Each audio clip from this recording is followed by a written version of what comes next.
Media మిత్రులందరికీ నమస్కారం. ఏదైతే మైక్రో ఫైనాన్స్ పేరిట ఈ సుబ్బు అనే అడ్వకేట్ ఎవరైతే ఉన్నారో ఆయన నా మీద చేస్తున్నటువంటి ఆరోపణలు ఏవైతే ఉన్నాయో అవన్నీ ఫేక్ అలిగేషన్స్. నిజంగా నేను ఇందులో ఇన్వాల్వ్ అయి ఉంటే గిన నేను ఎక్కడికైనా రావడానికి సిద్ధం. నేను ఎక్కడ ఏ పోలీస్ గడపలైనా ఏమంటారు కోర్టు గడపైనా తొక్కడానికి సిద్ధం. నేను ఇందులో నన్ను ఇన్వాల్వ్ అయినావు అని చెప్పి తేలిస్తే నేను ఏమన్నా చేయడానికి సిద్ధం. ఇన్వాల్వ్ కాలేదని తేలిస్తే మీరేం చేస్తారు? మీడియా మిత్రులు అందరూ కూడా, నేను మీడియా ఫ్యామిలీ నుంచి వచ్చాను, మీరందరూ ఏం చేస్తారు నాకు మాట ఇవ్వాలి. ఆయన ఇవన్నీ తప్పుడు ఎలిగేషన్స్ వేస్తున్నాడు. ఒక బంజారా గిరిజన ఆడబిడ్డ మీద కష్టపడి 14 ఏళ్ల నుంచి ఒక్కొక్క మెట్టు ఎదిగి పోయినటువంటి ఆడబిడ్డ మీద ఆయన ఈ ఫేమస్ కోసం కేవలం బిగ్ బాస్ కి వెళ్ళాలి, శ్రీముఖి అంటే క్రష్, ఫేమ్ అవ్వాలి. ఆయన ఒక భరతనాట్యం డాన్సర్.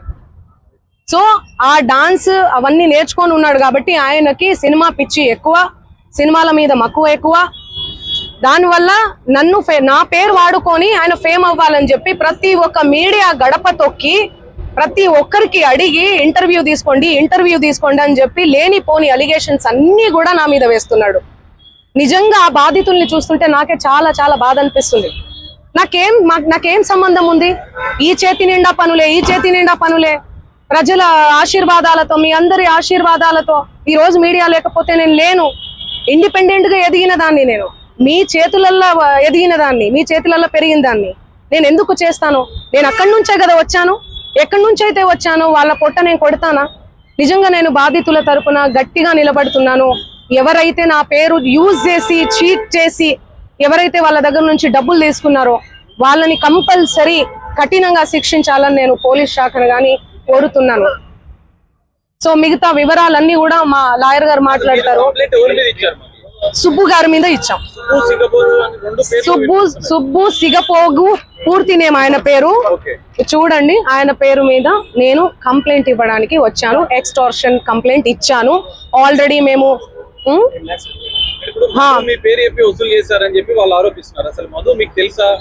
నా మీద ఎవరెవరో ఆరోపిస్తారండి. ఎవరెవరో వస్తారు, ఫోటోలు దిగుతారు.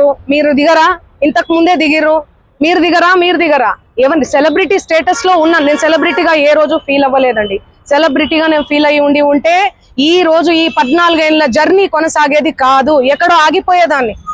ఎప్పుడైనా కూడా నేను ఎవరి ఇంట్లో పడితే వాళ్ళ ఇంట్లో పోయి అన్నం తినేస్తా. సొంత చెల్లెలాగా, సొంత అన్నలాగా, అన్న చెల్లి తప్ప, అన్న తమ్ముడు తప్ప వేరే సంబోధన కూడా ఉండదు నా నోట్లకెళ్ళి. సో ఎందుకు ఇంతలా బదనాం చేస్తున్నారో నాకు అసలు ఏం అర్థం కావట్లేదు. ఎంతో మంది నాతో ఫోటోలు దిగుతుంటారు, ఎంతో మంది ఇంటికి పోయి భోజనం చేస్తుంటాను. అదే చెప్తున్నా, ఫేక్ ఎలిగేషన్స్ అని చెప్తున్నా నేను. అందుకే కేసు పెట్టాం మేము. ఎలా ఇస్తా? ఆయన రివర్స్ అంటున్నాడు. ఆయనే డబ్బులు ఇస్తే నేను నీ పేరు దేను ఇండ్లకెళ్ళి నన్ను డిమాండ్ చేశాడు. మీరు ఇండ్ల పేరు ఉండకూడదు మీది అంటే మీరు పైసలు ఇవ్వాలి నాకు. ఆయన పైసలు ఇవ్వాలనే కదా ఇదంతా చేస్తున్నాడు. మీకు అర్థం కావట్లేదా? అందుకే మేము డిఫమేషన్ కేసు పెట్టినాం. ఎందుకు సంబంధిస్తారండి? ఎవరెవరో వస్తారు, ఆమె మాకు తెలుసు, ఇదిగో నేను ఫోన్ చేస్తాను, ఇదిగో మాట్లాడు, ఇదిగో నా కోసం పాట పాడింది, నా కోసం ఇదిగో ఇంటికి వచ్చింది, అన్నం తిన్నది. అభిమానులు ఎంతో మంది ప్రోగ్రామ్కి వెళ్తున్న క్రమంలో ప్రోగ్రామ్ చేసుకున్న తర్వాత మేము అన్నం తినండి, మా ఇంటికి రండి, మా ఊరికి రండి మేడం, మీ కాలు మోపండి మేడం, మీరు లక్ష్మి లాగా ఇట్లా మాట్లాడుతుంటారు ఎమోషనల్ గా. నేను ఎంతో మంది ఇళ్లలో, నేను కర్ణాటకకు పోయినా ఎక్కడ పోయినా కూడా ఎంతో మంది ఇళ్లలో పోయి అన్నం తినేసి వస్తాను నేను. ఎందుకంటే అభిమానం. నేను చాలా చాలా ఎక్కడి నుంచి అయితే వచ్చానో నా మూలాలు నేను మర్చిపోలేదు. ఓకే, సో ఇవన్నీ కూడా ఫేక్ ఎలిగేషన్స్. నేను మళ్ళీ అవును, మా లాయర్ గారు మాట్లాడతారు. నేను ఇన్ని రోజులు మీడియా ముందు నేను మీడియా 100-200 కోట్ల రూపాయలు అంటున్నారు. మీ పేరు చెప్పి వేరే వాళ్ళు ఎవరైనా వసూలు చేశారనుకుంటున్నారా మీరు? ఇప్పుడు నా పేరు చెప్పి ఎవరో వసూలు చేశారు, నాకేం తెలుస్తుందండి? ఆ కేసు వచ్చాను. ఆయన ఏమంటున్నాడు? ఎలా రెస్పాండ్ అవుతానండి నేను? ఇప్పుడు నా ప్రోగ్రామ్స్ అన్ని వదిలిపెట్టేసుకొని నేను రెస్పాండ్ అవ్వాలా?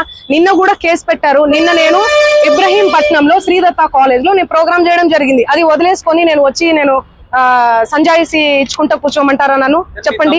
క్లోజ్ ఫ్రెండ్ మధు అంటున్నారు. ఎందుకుంటారండి క్లోజ్ ఫ్రెండ్స్? మా బంజారా కమ్యూనిటీ వాళ్ళందరూ కూడా ఎందుకుంటే చాలా మంది ఉంటారండి. ఉస్మానియా యూనివర్సిటీ ఉన్నారు, కర్ణాటక యూనివర్సిటీ నుంచి ఉన్నారు. నా ఓన్ చేసుకుంటారు, మా అక్క అని చెప్పి. మా కమ్యూనిటీ వాళ్ళు, మేము కూడా మా కమ్యూనిటీ అని చెప్పి నేను కూడా మాట్లాడతాను ఓన్ చేసుకొని.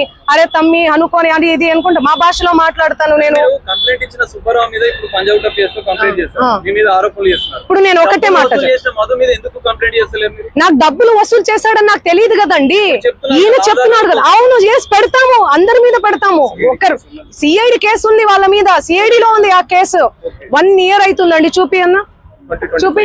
2025. మీరు అవన్నీ తెలుసుకోరా? నాకు అర్థం కాదు. టకాటక్కని పెట్టేస్తే నా ఫ్యామిలీ ఏమైపోవాలి, మా నాన్న ఏమైపోవాలి, మా అమ్మ ఏమైపోవాలి? కొంచెమన్నా మీరు ఆలోచించాలి కదా ముందు వెనక. నేను అలా చేస్తానా? నేను ఎన్ని పాటలు చేస్తున్నా, ఎవ్రీ ఇయర్ పాటలు. అది మా తమ్ముడు కాదు, అదే చెప్తున్నా నేను. మా తమ్ముడు కాదు, ఎవరు ఆయన? మా తమ్ముడు ఫోటో చూపియాలనా నేను? మా తమ్ముడిని చూపియాలనా? ఫోటో చూడండి, నా ఇన్స్టాలో ఉంటది, అన్ని దగ్గర ఉన్నాయి. సంబంధం అంటే ఫ్రెండ్షిప్ ఉంటదండి. హాయ్ అంటే హాయ్, బాయ్ అంటే బాయ్. వాళ్ళు ప్రోగ్రామ్ కానీ వచ్చిర్రు, తీజ్ ప్రోగ్రామ్ జరుగుతుంది, సేవాలాల్ ప్రోగ్రామ్ ఉంటది, ప్రోగ్రామ్ కానీ వచ్చిర్రు. ఆ బంజారా కమ్యూనిటీకి సంబంధించినటువంటి వ్యవహారాలు, ప్రోగ్రామ్స్ ఏవైతే ఉంటాయో అవన్నీ మా తమ్ముడు చూసుకుంటాడు. మిగతా తెలుగు ప్రోగ్రామ్స్, కర్ణాటక కన్నడ ప్రోగ్రామ్స్ ఏమైతే ఉన్నాయో అవన్నీ నా మేనేజర్ చూసుకుంటాడు. సో అది నా ఎంతో మంది వస్తుంటారు. ఇప్పుడు నా పేరు చెప్పి వాళ్ళు వసూలు చేసుకుని నాకేం తెలుసు? నేనేమన్నా రోబోనా, లేకపోతే దేవుణ్ణా, దేవతనా? లేకపోతే నేను చూసుకుంటూ కూర్చోనీకి ఎవరెవరు నా పేరు మీద ఏం చేస్తున్నారని చెప్పనీకి? ఆమె దగ్గర వీడియో ఉంది. ఆయన వచ్చి ఆడ మీటింగ్లో కూర్చో, ఆయన మేడంతో మీటింగ్ కూర్చోవడం అవసరం ఏముంది చెప్పండి? అంటే ఆయన ఏదో ఎక్స్పెక్టేషన్లో ఉన్నాడు కాబట్టి మేడంతో మీటింగ్ కూర్చుంటున్నాడు. ఆయన అవసరం ఏముంది? ఆయన బాధితులకు న్యాయం చేయాలి కాబట్టి పోలీస్ స్టేషన్ తిరిగి రాదు. నువ్వు డైరెక్ట్ మీడియా ముందు వచ్చి ఎందుకు న్యూసెన్స్ చేస్తున్నావు? మేడంతో డిఫేమ్ ఎందుకు చేస్తున్నావు? దయచేసి మీడియా మిత్రులకు చెప్పేది ఏంటంటే, ఆయన డిఫేమ్ చేస్తున్నాడు. ఒక మేడం గారు ఎదుగుతున్న జీవితాన్ని తను ఆపడానికి ప్రయత్నం చేస్తున్నాడు. ఆయన ఏదో బిగ్ బాస్ వెళ్దామని ఒక మీడియాలో చెప్పిండు ఆల్రెడీ. కాబట్టి అలాంటి వ్యక్తులకు కొంచెము మూమెంట్ ఇవ్వకండి అని కోరుతున్నాను. మీరు బాధపడద్దు, మీడియా కూడా 100% మీకు సపోర్ట్ చేస్తుంది. అంటే ఈ విషయంలో మీరు కొంత క్లారిటీ ఇవ్వాలన్న ఉద్దేశం ఉంది. మీ అభిమానులకు పోలీస్ డిపార్ట్మెంట్ మీరు రిక్వెస్ట్ చేసి, నేను మీడియా మిత్రులకు నేను ఒకటే కోరుకుంటున్నా, దయచేసి ముందు వెనక వెరిఫికేషన్ చేసుకొని పోలీసు వాళ్ళందరినీ కూడా అడిగి, దయచేసి నేను సోషల్ మీడియా నుంచి వచ్చా. నేను సోషల్ మీడియానే నాకు శాపంగా మారుతుందని నేను ఏ రోజు కూడా అనుకోలేదు. నేను ఒక ఆడపిల్లని, దయచేసి చెప్తున్నా, ఇందులో నా ఇన్వాల్వ్మెంట్ ఉంటే మళ్ళీ చెప్తున్నా, మీరు ఏం చేసినా నేను పడ్డానికి సిద్ధం. నేను ఎక్కడికైనా వస్తాను. కానీ అనవసరంగా నన్ను దయచేసి బ్లేమ్ చేయకండి ముందు వెనక తెలుసుకోకుండా. ఇందులో నా ఇన్వాల్వ్మెంట్ 1% కాదు కదా, 0% కూడా లేదు. ఆయన జస్ట్ ఫేమస్ అవ్వడం కోసమే నాతో మాట్లాడాడు కూడా. నువ్వు వస్తేనే నేను మాట్లాడతాను అని చెప్పి ప్రతి ఒక్కరిని కూడా ఆయన అట్లనే అప్రోచ్ అవుతున్నారు. సెలబ్రిటీస్ని నేను కనుక్కున్నాను కూడా, ప్రతి ఒక్క సెలబ్రిటీ ఇదే చెప్తున్నారు. రిటర్న్ డబ్బులు ఇచ్చి మరీ ఇంటర్వ్యూ చేయించుకుంటాడట ఆయన. అంత పిచ్చి ఉంది ఆయనకి. ఆయన ముందు వీడియోలు వినండి. అండ్ ఈ కేసు సిఐడిలో ఆల్రెడీ నడుస్తుంది, 1 year నుంచి నడుస్తుంది. 3 years నుంచి వాళ్ళు ఈ దందా నడిపిస్తున్నారంట. వాళ్ళందరూ కూడా బాలాజీ నాయక్, మధు నాయక్, ఇంకెవరెవరో, హేమకాంత్ రెడ్డి, ఇంకోరు ఎవరెవరో ఉన్నారు. వాళ్ళంతా గొలుసు కట్టులా ఉన్నారు వాళ్ళు. నాకు అసలు తెలీదు. అన్యం పుణ్యం ఎరగని మమ్మల్ని, నన్ను, నా ఫ్యామిలీని దయచేసి రోడ్డుకి మీడియా మిత్రులారా నేను మళ్ళీ చెప్తున్నా, న్యాయం ఎవరి వైపు ఉంటే వాళ్ళ వైపు ఉండండి. దయచేసి మీడియా అంటేనే నాకు చాలా గౌరవం. నిఖార్సైన మీడియా, దయచేసి చెప్తున్నా, మళ్ళీ చెప్తున్నా, వాస్తవాలు చెప్పండి, అవాస్తవాలు వద్దు.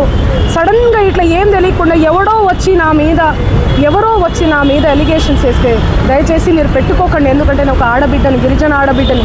ఎవరెవరో పడనోళ్ళు మా ప్రోగ్రామ్కి రాలేదు, అంత బలుపా, అంత ఓవర్ యాక్షనా, ఏమేమో ఉంటాయి. వాళ్ళు వచ్చి పడదు అని చెప్పి ఏదేదో మాట్లాడుతుంటారు. మీరు అట్లా పెట్టుకోవడం చాలా తప్పు. దయచేసి మీడియా మిత్రులు, నా ఫ్యామిలీ లాంటి వాళ్ళు, నా ఫ్యామిలీ మీడియా అంటేనే నా ఫ్యామిలీ. నేను కూడా ఒక జర్నలిస్ట్గానే వచ్చాను. కానీ ఎవరిని ఏ మాట అనకుండా నా కష్టాన్ని నేను నమ్ముకొని, నా పాటను నేను నమ్ముకొని ముందుకెళ్తున్నా. నా మీద పార్టీ ముద్రలు వేసినా కూడా నేను వద్దు ఈ పార్టీ అని చెప్పి అప్పుడెప్పుడో ముందుసారి సిచ్యువేషన్ని బట్టి వెళ్ళి పాటలు పాడిన.